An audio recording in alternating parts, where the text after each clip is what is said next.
प्रिय विद्यार्थियों नमस्ते। आपका आपके अपने YouTube चैनल में हार्दिक स्वागत अभिनंदन। मैं हूं डॉक्टर सत्य मुदिता स्नेही, असिस्टेंट प्रोफेसर संस्कृत।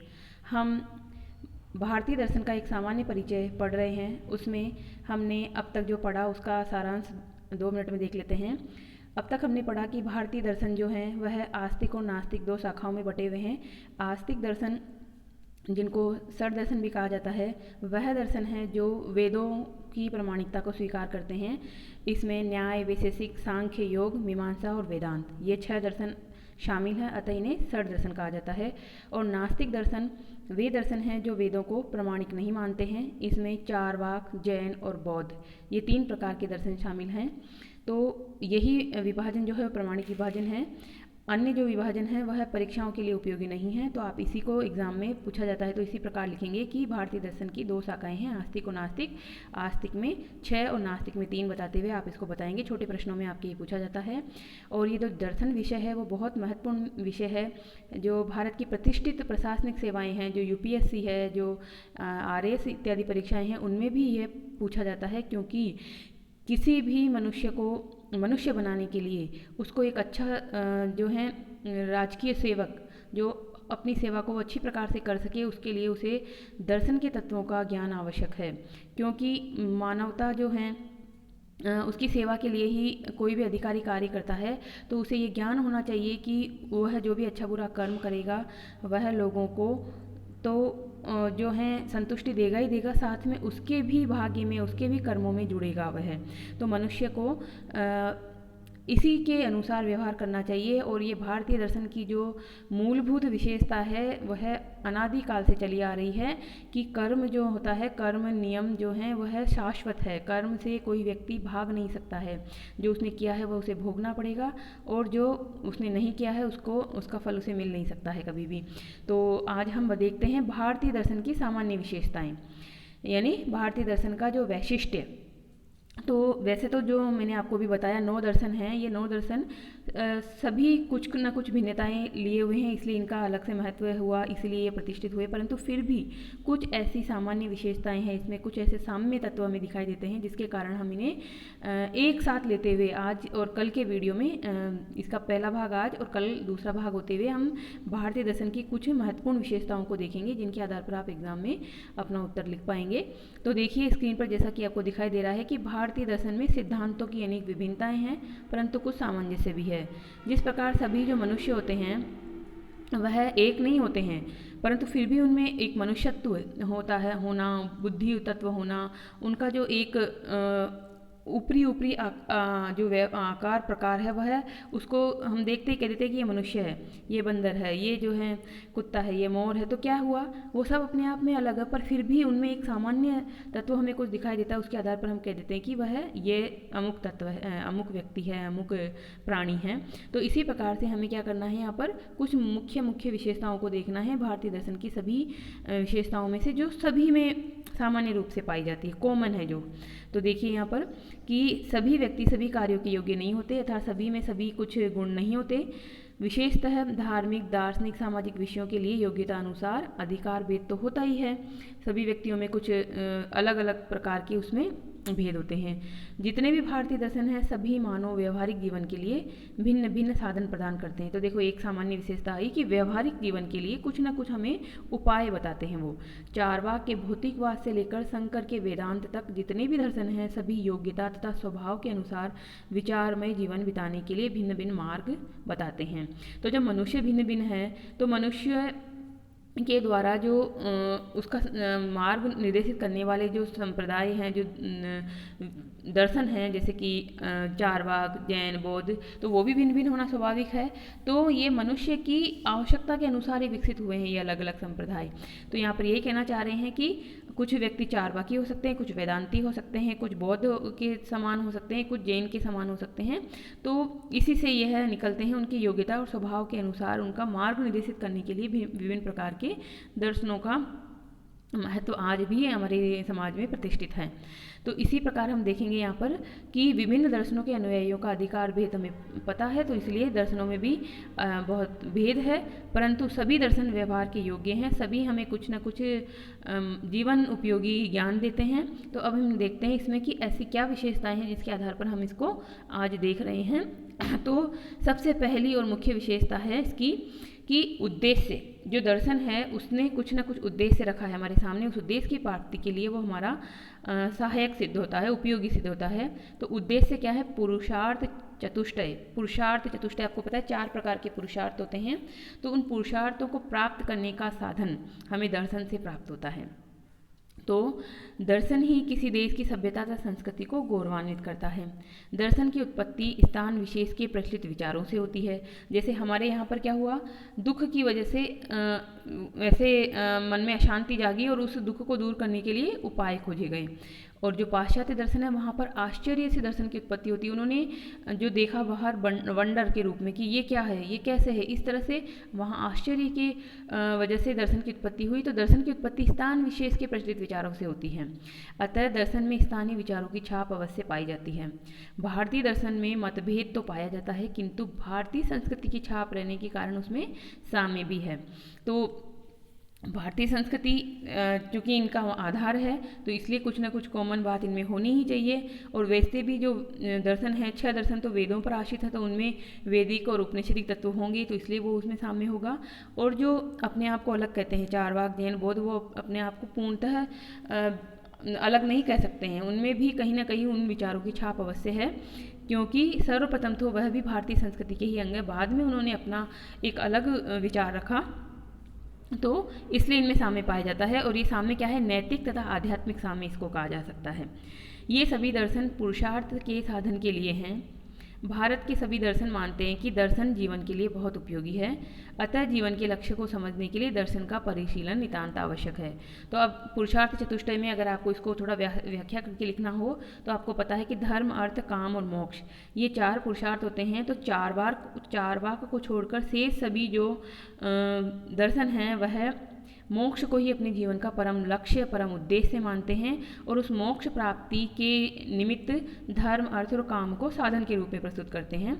और जो चारवाक है वो कहता है काम एव एकः पुरुषार्थ, काम ही एकमात्र पुरुषार्थ है, यानी काम यानी इच्छाओं की पूर्ति करना, क्योंकि वह मानता है कि यही जीवन सब कुछ है, इसके जो है इसके अलावा कोई दूसरा जीवन नहीं होता।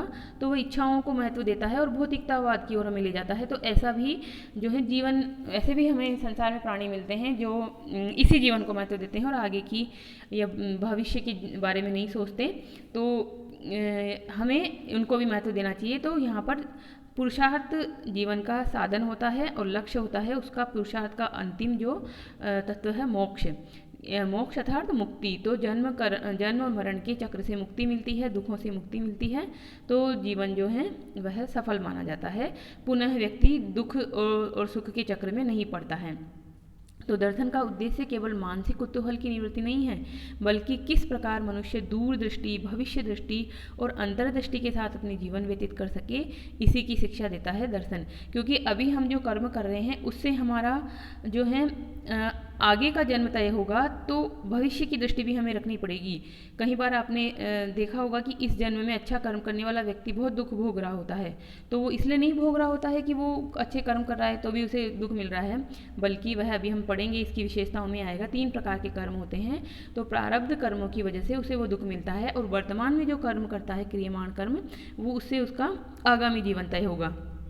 तो आपको बिल्कुल भी यह आशंका मन में नहीं पालनी चाहिए कि अच्छे लोगों के साथ बुरा होता है और वह बहुत दुख भोगते हैं, ऐसा नहीं होता है। उन्हें अपने कर्मों का फल भोगना पड़ता है, कुछ तो इसी जन्म में भोग लेते हैं, कुछ जो है आगामी जन्म में उनको उसी प्रकार से दुख भोगना पड़ता है। तो यहाँ पर भारत के जो ग्रंथकार हैं उन्होंने अपने अपने ग्रंथों के प्रारंभ में ये बात बता दी है कि उनके जो ग्रंथ हैं पुरुषार्थ के साधन में सहायता करते हैं, अर्थात धर्म, अर्थ, काम, मोक्ष इनके प्राप्ति में सहायक होते हैं। तो ये हुई प्रथम विशेषता कि पुरुषार्थ के साधन में सहायता करते हैं हमारे दर्शन, और सारे ही दर्शन किसी न किसी पुरुषार्थ पर बल देते हैं। मुख्यतः मोक्ष ही लक्ष्य है, परंतु चारवाक के अनुसार काम पुरुषार्थ को परम माना गया है। अब देखते हैं हम इसकी दूसरी विशेषता, भारतीय दर्शनों की दूसरी सामान्य विशेषता। तो जीवन के दुखों के विनाश का प्रयास ये करता है। तो जैसे कि मैंने आपको बताया कि ये जो दर्शन है वह भारतीय दर्शन मुख्यतः दुख निवारण के लिए जो है रचा गया है। दुख निवारण के लिए ही इसका जो है नींव पड़ी है। तो हर व्यक्ति देखता है कि संसार में अनेक दुख हैं, इससे जीवन सर्वथा अंधकारमय प्रतीत होता है। दुखों के कारण मन में क्या होती है, अशांति होती है, और जब मन में अशांति होती है तो क्या होता है, विभिन्न प्रकार से व्यक्ति उद्विग्न होता है, सोचने पे मजबूर होता है। जैसे कि भगवान बुद्ध सोचने पे मजबूर हुए थे कि आखिर ये दुख क्यों है, इसका निवारण कैसे है। तो जब अनेक प्रकार के विचारों की उत्पत्ति होती है तो मनुष्य क्या करता है, उसका प्रयास करता है, उसे दुख को दूर करने का वह उपाय सोचता है। तो इस प्रकार से दुखों को दूर करने का उपाय वह जब सोचने लगता है तो भारतीय दर्शन के संदर्भ में क्या कहेंगे कि भारतीय दर्शन जो है वो दुख से उत्पन्न तो जरूर होता है, परंतु दुख पे समाप्त नहीं होता है, दुख के निवारण पे वो समाप्त होता है, दुख को दूर करने के उपायों पर वह समाप्त होता है। और जो मन में निराशा की प्रवृत्ति आती है उसको वह दूर करता है। तो निराशा क्या होती है, एक मन की एक प्रवृत्ति है जो विषय को, जो जीवन को विषादमय समझती है। निराशा मतलब कोई आशा नहीं है, यानी जीवन में दुख ही दुख है, ये तो निराशा की प्रवृत्ति है। और कुछ लोग भारतीय दर्शन को कहते हैं कि भारतीय दर्शन पूर्णतः निराशावादी है, परंतु ऐसा नहीं है। व्यवहारिक जीवन पर हम देखते हैं इसका प्रभाव दर्शन का, तो दर्शन की वजह से ही हम वापस आशावाद की ओर बढ़ते हैं। जब हमें ये भान होता है, हमें आभास होता है कि नहीं, जो बुरा कर रहा है उसके साथ बुरा अवश्य होगा, तो यही हमारे अंदर आशा का संचार करता है। तो इस प्रकार से भारतीय दर्शन को पूर्णतः निराशावादी नहीं कहा जा सकता है। भारतीय दर्शन इस अर्थ में अवश्य ही निराशावादी है कि वह संसार की वस्तु स्थिति को देखकर चिंतित हो जाता है, व्यथित हो जाता है, किंतु वह यथार्थतः निराश नहीं होता है, हमेशा दुख में दुखी होकर बैठा नहीं रह जाता है, अपितु वह उस दुखमय स्थिति को दूर करने के लिए पूरा प्रयत्न करता है। मनुष्य साधारणतः अपने उद्वेगों और तृष्णाओं के वशीभूत होकर जीवन जीते हैं। उद्वेग, इच्छाएं, तृष्णाएं, यानी अपनी मानसिक व्यथाओं के साथ जीवन जी रहा होता है, और उसके जो उद्वेग हैं वो अज्ञान से भरे होते हैं। उसकी तृष्णाएं जो होती, इच्छाएं जो होती है, वो जब तक शांत नहीं होती तब तक वह दुख भोगता रहता है, दुख में ही जीवन जीता रहता है। फल यह होता है कि उसके दुखों का अंत कभी होता ही नहीं है, और वे अधिक अधिक बढ़ते जाते हैं, इच्छाओं के पीछे वह भागता रहता है। तो कोई भी दर्शन इस प्रकार जो है जीवन को सर्वथा दुखमय बताकर निश्चिंत नहीं हो सकता है कि बस जीवन दुखमय है और कह दिया और छोड़ दिया, इससे क्या होगा, इससे तो कुछ नहीं होगा। तो क्या होता है, उपाय भी बताना जरूरी है। तो भारत में तो जो नाटक लिखे गए हैं, जैसे अभिज्ञान शाकुंतलम इत्यादि नाटक है, उसमें भी कहीं पर भी दुखांत व समाप्ति नहीं होती है, बल्कि हैप्पी एंडिंग होती है नाटकों की भी। और ये क्यों होती है, क्योंकि भारतीय संस्कृति में ही आशावाद का संचार है, दुखों का निवारण है। अंत तो अच्छा ही होता है, अंत भला तो सब भला, इसलिए दुख से उद्भव जरूर हुआ है भारतीय दर्शन का, पर समाप्ति होती है दुख के निवारण पर। तो इसी को कहते हैं कि आशावाद का संदेश देता है भारत का दर्शन। और इन विचारों को आप अच्छी प्रकार से जानते हैं कि महात्मा बुद्ध जो थे, उन्होंने क्या किया, दुख को देखा और दुख को देखकर 4 आर्य सत्यों का प्रतिपादन किया। और ये जो 4 आर्य सत्य हैं वह ही बौद्ध दर्शन का निचोड़ है एक तरह से। तो क्या है वह आर्य सत्य, दुख है, दुख का कारण है, दुख का निरोध है, और दुख निरोध का मार्ग भी है। यानी कि भगवान बुद्ध ने कहा कि ये संसार दुखमय है, ठीक है, और दुख का कोई ना कोई कारण है, तो कारण है तो उसका जो निवारण भी जरूर होगा। तो वो निवारण क्या है, उन्होंने बताया निवारण की अष्टांगिक मार्ग उसका निवारण है। तो जो व्यक्ति अष्टांगिक मार्ग को अपनाता है, सम्यक दृष्टि, सम्यक आजीव, सम्यक व्यायाम, इस तरह से 8 मार्ग हैं उनके, तो उनको जो अपनाता है वो इस दुख चक्र से मुक्त हो जाता है। तो इस प्रकार हम देखते हैं कि भारतीय दर्शन की उत्पत्ति नैराश्य से अवश्य हुई है, किंतु अंत में वह आशा का ही मार्ग दिखाता है। युक्तिहीन आशावाद की अपेक्षा नैराश्यवाद का प्रभाव ही जीवन पर अधिक हितकर होता है। यानी हमें आशावादी हो, बिना लॉजिकली हम आशावादी हों, हम कुछ भी आशा करने लगे कि जो है हमें सींगों वाला खरगोश मिल जाए, ऐसी आशा तो हम नहीं कर सकते। यानी लॉजिकली आशा की अपेक्षा हम कुछ निराशावाद में जिए तो भी ठीक है। तो यहाँ पे ये कहना चाह रहे हैं कि निराशा भी जीवन के लिए ज़रूरी है, परंतु निराशा में अपने आप को ख़त्म नहीं करना है। उस निराशा से एक अच्छा मार्ग प्रशस्त होना चाहिए। तो दुखों को देखकर दुख को दूर करने का मार्ग प्रशस्त करता है दर्शन। जो यहाँ पे अमेरिकन कोई अध्यापक हैं, कोई विद्वान हैं, उन्होंने भी कहा है कि नैतिक दृष्टि से आशावाद नैराश्यवाद की अपेक्षा हेय प्रतीत होता है, क्योंकि निराशावाद विपत्तियों से सावधान कर देता है, किंतु आशावाद झूठी निश्चिंतता में सुला देता है। निराशावाद जो है, नैराश्यवाद जो होता है, वो विपत्तियाँ आने वाली है उसे हमें सावधान कर देता है, परंतु आशावाद जो है वो झूठी निश्चिंतता में सुला देता है। जैसे कि कोई तूफान आने वाला होता है तो उसकी सूचना पहले ही दे दी जाती है, तो हम उस विपत्ति से सावधान हो जाते हैं, उसका मार्ग ढूंढ लेते हैं कि हमें इस विपत्ति से कैसे बचना है। परंतु कोई ऐसी आशा बंधाए कि नहीं नहीं तूफान तो आएगा, परंतु मैं कुछ नहीं होने दूंगा, मैं आपको पूरी तरह से बचा लूँगा, तो इस तरह की आशावाद किस काम की, जो आपके जीवन को, आपकी जान माल को ही संकट में डाल दे। तो इसलिए नैराश्यवाद भी होना चाहिए, परंतु उससे हमें उस दुख को दूर करने की प्रेरणा मिलनी चाहिए। दुख में हमेशा दुख में पड़े रहने की प्रेरणा नहीं होनी चाहिए वहाँ पर। तो इस प्रकार से यहाँ पर हमने देखा कि भारत का जो दर्शन है, भारतीय दर्शन है, वह दुखों के विनाश के लिए प्रयासरत है। संपूर्णतः वो निराशावादी नहीं है, बल्कि आशावाद का संचार करता है। अब देखते हैं हम इसमें एक बहुत इंपॉर्टेंट विशेषता, जगत की शाश्वत नैतिक व्यवस्था। तो ये जो है शाश्वत नैतिक व्यवस्था, ये तो इतना इम्पोर्टेंट बिंदु है कि इस पर तो जो आरएस की परीक्षाएं हैं, जो यूपीएससी की परीक्षाएं हैं, उसमें भी प्रश्न पूछा जाता है। रित एक कॉन्सेप्ट होती है, वह किस प्रकार से एक प्रशासनिक अधिकारी को सहायता करती है उसके प्रशासन को सम्यक प्रकार से चलाने में। इस प्रकार के प्रश्न भी परीक्षाओं में पूछे गए हैं। तो आपके तो इतना विस्तार से नहीं आता, पर फिर भी आप तैयारी करिए भविष्य की। तो देखिए यहाँ पर जगत की शाश्वत नैतिक व्यवस्था में सभी भारतीय दर्शन विश्वास करते हैं, भारतीयों में एक आध्यात्मिक मनोवृत्ति है जिससे वे सर्वदा निराश नहीं होते हैं, वरन इसके कारण उसमें आशा का संचार होता रहता है। और वह प्रवृत्ति क्या है? अध्यात्मवाद। अध्यात्म में विश्वास करना जो है वह उसको निराशा से निकालता है। आध्यात्मवाद उसे कहते हैं जो ये विश्वास दिलाता है कि जगत में एक शाश्वत नैतिक व्यवस्था है और जिससे प्रचुर आशा मिलती रहती है। यानी कि कोई है जो इस नैतिक व्यवस्था का नियामक है, जो अच्छे व्यक्तियों को अच्छा फल देगा और बुरे व्यक्तियों को बुरा फल देगा। जो कहते हैं ना, भगवान के घर देर है पर अंधेर नहीं, ये वाली जो कॉन्सेप्ट कहाँ से निकली है?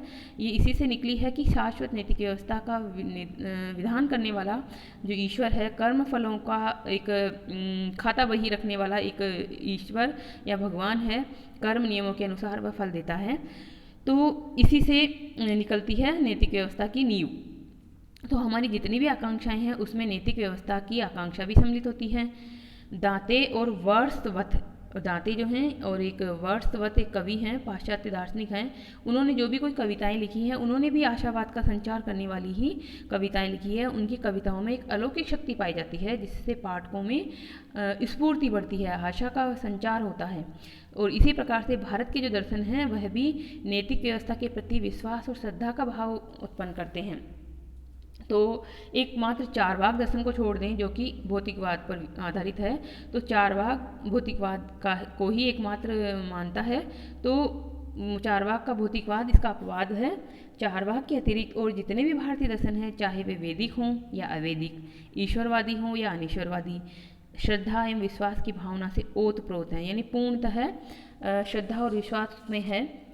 और यह जो नैतिक व्यवस्था है वो सार्वभौम है, सभी भूमियों पर पाई जाती है। सार्वभौम शब्द का क्या मतलब होता है? सभी भूमियों पर, यानी कि न केवल भारत में अपितु अन्य जगह भी, और भारत में भी अन्य जो इलाके हैं, उत्तर दक्षिण पूर्व पश्चिम, कोई सा भी राज्य ले लो, कोई सा भी ले लो, वहाँ सभी जगह नैतिक विधान किसी न किसी रूप में माने गए हैं। यह विश्व की श्रृंखला और धर्म का मूल है। ये जो नैतिक व्यवस्था है इसी से विश्व की एक बनी हुई है व्यवस्था, श्रृंखला बनी हुई है। यही देवताओं में, ग्रह नक्षत्रों में तथा अन्य वस्तुओं में वर्तमान है। यानी कि जितने भी वस्तु है वो किसी न किसी व्यवस्था से संचालित हैं, तो उसको कहते हैं नैतिक व्यवस्था। वैदिक काल में भी इसके प्रति लोगों में श्रद्धा थी। ऋग्वेद की ऋचाएँ इसे प्रमाणित करती है। इस अलंघ्य नैतिक व्यवस्था को ऋग्वेद में ऋत कहा जाता है। ऋत का शाब्दिक मतलब होता है सत्य। तो सत्य अर्थात ऋत, तो सत्य की रक्षा करने वाला अर्थात नैतिक नियमों की रक्षा करने वाला। तो जो ऋग्वेद है वहाँ पर ऋत के रूप में ये मिलता है हमें। और जो बाद के लौकिक दर्शन हुए जैसे कि मीमांसा, तो मीमांसा में इसे अपूर्व कहा गया है। अपूर्व क्या चीज़ है? अपूर्व क्या होता है? वर्तमान जीवन के कर्मों का उपभोग परवर्ती जीवन में अपूर्व के द्वारा ही किया जा सकता है। यानी वर्तमान जीवन में जो हम कर्म कर रहे हैं उसका एक गुल्लक में संचय होगा, और उस गुल्लक में जो भी आपने कर्म संचित किए उस कर्मों के अनुसार ही आपका बाद का जीवन तय होगा, परवर्ती जीवन। तो अपूर्व क्या चीज़ है? अपूर्व एक तरह से कर्म नियमों को जमा करने वाला एक गुल्लक है मीमांसा के शब्दों में। और इसी को न्याय वैशेषिक की शब्दावली में कहा जाए तो न्याय वैशेषिक इसे अदृष्ट कहते हैं, क्योंकि यह दृष्टिगोचर नहीं होता है, दिखाई नहीं देता है ये। यानी ऐसे ही कर्म नियमों का जो संचय है, जो गुल्लक है, हिसाब किताब है, वह अदृष्ट है। इसका प्रभाव परमाणुओं पर भी पड़ता है, यानी इस अदृष्ट का प्रभाव परमाणुओं पर भी पड़ता है। वस्तुओं का उत्पादन और घटनाओं का उपक्रम इसी के अनुसार होता है। कोई वस्तुएं किस प्रकार से घटित होगी, किस प्रकार से जो है होगी, उसमें भी एक व्यवस्था होती है। यही नैतिक व्यवस्था आगे चलकर कर्मवाद कहलाती है। तो कर्मवाद क्या होता है? कर्मों का हिसाब किताब रखने वाला एक सिद्धांत। तो अब हमें जानना पड़ेगा कि कर्म कितने प्रकार के होते हैं और कर्मवाद क्या है, किस तरह से हमारे जीवन को ये दिशा दे सकता है कर्मवाद। तो देखिए, कर्मवाद को प्रायः भारत के सभी दर्शन मानते हैं। कर्मवाद के अनुसार ही उत्कर्ष अर्थात कर्मों के धर्म तथा अधर्म सर्वथा सुरक्षित रहते हैं। कर्मवाद मैंने वही बताया आपको, एक प्रकार का ऐसा गुल्लक है जिसमें सारे हमारे अच्छे और बुरे कर्म सुरक्षित रहते हैं और उसी के अनुसार हमें फल मिलता है। इस कर्मवाद के अनुसार कृत प्रणाशः तथा अकृत अभ्युपगम नहीं होता है। ये दो शब्द भी बहुत पारिभाषिक शब्द हैं, इनको भी आपको समझ लेना चाहिए। कृत प्रणाशः, कृत प्लस नाश, किए हुए का प्रकृष्ट रूप से नाश नहीं होता है। जो आपने कर दिया वह आपका खत्म नहीं हो गया है, उसका फल आपके पास लौटकर पुनः आएगा। जैसा आपने किया वैसा आपको भोगना पड़ेगा। और दूसरा शब्द है अकृत अभि उपगम। अकृत जो नहीं किया है उसका उपगम आपको नहीं होगा, यानी कि जो कर्म आपने किए ही नहीं है उसका फल आपको मिलेगा ही नहीं। यानी कि जैसे कहते हैं कि परीक्षा में मेहनत आपने की ही नहीं तो अच्छे नंबर आपको कभी नहीं मिलेंगे। तो वही चीज़ है यहाँ पर कि जो आपने कर्म कर दिए हैं वह कहीं भी नष्ट नहीं होने वाले, उसका फल भोगे बिना वो आपको ख़त्म नहीं होंगे, उसका फल आपको भोगना ही पड़ेगा। और जो कर्म आपने किए ही नहीं है उसका फल आपको बिल्कुल नहीं मिलेगा, आप निश्चिंत रहें। बुरा कर्म जो करता है वह सोचे कि उसके बुरे कर्म उसके पास रिटर्न होकर वापस आएंगे फल के रूप में। तो ये दोनों जो चीज़ें हैं इसका मीनिंग यहीं लिखा हुआ है स्क्रीन पर आपके, कि किए हुए कर्म का फल नष्ट नहीं होता है और बिना किए हुए कर्म का फल कभी नहीं मिलता है। इस प्रकार कृत प्रणाशय और अकृत अभ्युपगम नहीं होता है। हमारे कर्मों के फल का कभी नाश नहीं होता और हमारे जीवन की घटनाएं हमारे अतीत के कर्मों के अनुसार ही तय होती है। वर्तमान में जो हमारे साथ कुछ घटित हो रहा है उसमें अतीत का योगदान होता है। जैन तथा बौद्ध भी कर्मवाद को मानते हैं। जैन और बौद्ध जो कि नास्तिक दर्शनों की श्रेणी में आते हैं वह भी कर्मवाद को मानते हैं। कर्म शब्द के दो अर्थ हैं, एक तो कर्म शब्द का अर्थ है कर्म का नियम, और दूसरा है कर्म से जो शक्ति उत्पन्न होती है, जो हमने कार्य किया उससे जो शक्ति उत्पन्न होती उसका बोध होता है। इसी शक्ति के द्वारा कर्म फल उत्पन्न होते हैं। तो दूसरे शब्दों में हम इसको समझने के लिए जो 3 प्रकार के कर्मों का उल्लेख किया गया है हमारे भारतीय दर्शनों में उसको समझ लेते हैं। देखिए 3 प्रकार के कर्म कौन से हैं? संचित कर्म, प्रारब्ध कर्म और संचीयमान या क्रियमाण कर्म। तो संचित कर्म क्या होते हैं? इन शब्दों को समझने के लिए आपको थोड़ा सा ग्रामर का ज्ञान भी होना चाहिए, संस्कृत व्याकरण का ज्ञान भी होना चाहिए। संचित में क्या होता है? त प्रत्यय है, त आधा क और त जिसको लिखा जाता है। और इसमें जो इसका मीनिंग बनता है, इसका मतलब संचय किया हुआ, संचय जिसका कर दिया गया है यानी जिसको इकट्ठा कर दिया गया है। तो यह वह कर्म है जो हमने अब तक के जीवन में जितने भी जन्म लिए हैं उन जन्मों में हमने जो भी कर्म किए हैं उन सब कर्मों को इकट्ठा करके एक संचय बना दिया गया, एक कोश बना दिया गया, एक डाटाबेस बना दिया गया। कंप्यूटर की शब्दावली में कहें तो वहाँ वो सारे फल आपके रखे हुए हैं। तो इसको क्या कहेंगे हम? संचित कर्म उस कर्म शक्ति को कहते हैं जो अतीत के कर्मों से उत्पन्न होती है। जितने भी हमारे असंख्य जन्म हो चुके हैं, हमारे अभी जिस जन्म में हम बैठे हैं, जिस जन्म को हम भोग रहे हैं वो जन्म नहीं, उससे पहले के जितने भी जन्म उन सब की कर्मों का जो फल जो अब तक नहीं भोगा था वो सब एक जगह इकट्ठा रखा हुआ है। तो वो रखा हुआ है और उसका जो है फल अभी तक आरंभ नहीं हुआ है। तो ऐसे हैं ये जो रखे हुए हैं संचित रूप में, परंतु जिनके फलों का प्रारंभ अभी नहीं हुआ है, ऐसे संचित कर्म हैं। दूसरे कर्म होते हैं प्रारब्ध कर्म। प्रारब्ध में क्या है शब्द, देखिए इसको ग्रामर की दृष्टि से प्र उपसर्ग पूर्वक आरब्ध, आरब्ध इसमें भी त प्रत्यय है, परंतु शब्द क्या है, प्रारंभ हो चुका है। प्रारंभ हो चुका है, क्या चीज़ प्रारंभ हो चुकी है, फलों का मिलना आरंभ हो चुका है। तो कैसे फलों का मिलना आरंभ हुआ, अब जो आपका संचित कर्म का एक गुल्लक था, संचित कर्म नाम वाला एक गुल्लक था, उसमें से कुछ कर्मों को लिया और उसके जो फलों के रूप में आपका प्रारब्ध बनाया गया, अर्थात भाग्य। प्रारब्ध को सामान्य दृष्टि से भाग्य भी कहा जाता है और उसके अनुसार वर्तमान जीवन, जो हम जिस जीवन को जी रहे हैं, उस जीवन में जो हमें फल मिला है, मिलना जिनका प्रारंभ हो चुका है, वह प्रारब्ध है। जैसे कि वर्तमान में हमारे ऊपर निर्भर नहीं करता कि हम किस घर में जन्म लेंगे, कौन से माता पिता हमें मिलेंगे, किस वंश में जन्म लेंगे। कोई अंबानी के घर में पैदा होगा और कोई जो है किसी गरीब के गरीब किसान के घर में पैदा होगा, ये हमने तय नहीं किया है। ये हमारे प्रारब्ध कर्मों की वजह से तय हुआ है, जो कि संचित कर्मों का एक अंश निकाल कर बनाया गया है और उसी को भाग्य कहते हैं। तो प्रारब्ध कर्म उस कर्म शक्ति को कहते हैं जो अतीत कर्मों से उत्पन्न होती है, किंतु जिसके फलों का प्रारंभ हो चुका होता है, अर्थात फलों का प्रारंभ हुआ रहता है। इसको प्रारब्ध को ही भाग्य भी कहा जाता है। तो कई बार हम कहते हैं कि इतना प्रयास करने के बाद भी इसे कुछ नहीं मिल रहा, इसका तो भाग्य ही ऐसा है। तो अर्थात वो जो है, वो प्रयास जो उसने किया है, वो तो आगे का तय करेगा उसका जीवन, आगे का भविष्य। वो प्रारब्ध जो नहीं मिल पा रहा है उसे कुछ, तो वो पहले की भाग्य की वजह से उसका हो रहा है। तो इसलिए प्रारब्ध कर का मतलब होता है ऐसे कर्म जिनके फलों का मिलना आरंभ हो चुका है, प्रारंभ हो चुका है। अब देखिए तीसरा, संचयमान या क्रियमाण कर्म। संचयमान, संचय करते हुए, संचय किए जाते हुए, या क्रियमाण शब्द में शानच प्रत्यय है, किए जाते हुए कर्म। तो अब ये कौन से कर्म हैं, तो अभी वर्तमान जीवन में हम जो कर्म कर रहे हैं, जैसे आज अभी मैं ये कर्म कर रही हूँ, आप लोगों को पढ़ा रही हूँ यूट्यूब के माध्यम से, तो ये जो मेरा कर्म है, ये मुझे इसी जन्म में भोग नहीं मिलेगा, इसका ये संचित हो रहा है। तो यह कर्म जो है संचयमान कर्म, उस कर्म को कहते हैं जिनका संचय वर्तमान जीवन में होता है और इसके अनुसार मेरा जो आगे का जीवन तय होगा, नेक्स्ट मेरा जो जीवन तय होगा वह भी है। और इसमें मेरा जो है, ये मान लीजिए कि आज के बाद का दिन भी तय हो सकता है इसमें। तो संचय का मतलब होता है वर्तमान में जो हम कर्म कर रहे हैं उनके फलों को संचित करने वाला एक अलग गुल्लक। तो ये मान के चलिए आपके कि जो कर्म का फल देने वाले जो भगवान हैं, वो कर्मवाद के अनुसार ही फल देते हैं और 3 अलग अलग गुल्लक बना रखे हैं उसने, वह संचित, प्रारब्ध और क्रियमाण। संचित में पहले के जन्म के आपके इकट्ठे हैं, उसमें से कुछ लेकर प्रारब्ध कर्म आपको भाग्य के रूप में मिले और आपको वर्तमान जीवन मिला। अब वर्तमान जीवन को अच्छा करके आप अपने भविष्य की जो जीवन है और भविष्य का जो आपकी पीढ़ियाँ हैं, जो क्या कहते हैं भविष्य का जो योनि है, उसको आप सुधार सकते हैं। तो इस प्रकार से ये हमारे ऊपर निर्भर करता है कि हम किस प्रकार से अपना जीवन जिएं और किस प्रकार से अपने अच्छे कर्मों के द्वारा ही अपना आगामी भविष्य और आगामी योनि को ठीक करें। तो अब यहाँ पर इसी का जो है बात मैंने जो समझाई वो लिखा हुआ है कि मनुष्य के अच्छे या बुरे कर्मों का फल नष्ट नहीं होता, ऐसे विधान में विश्वास का नाम ही धर्म है।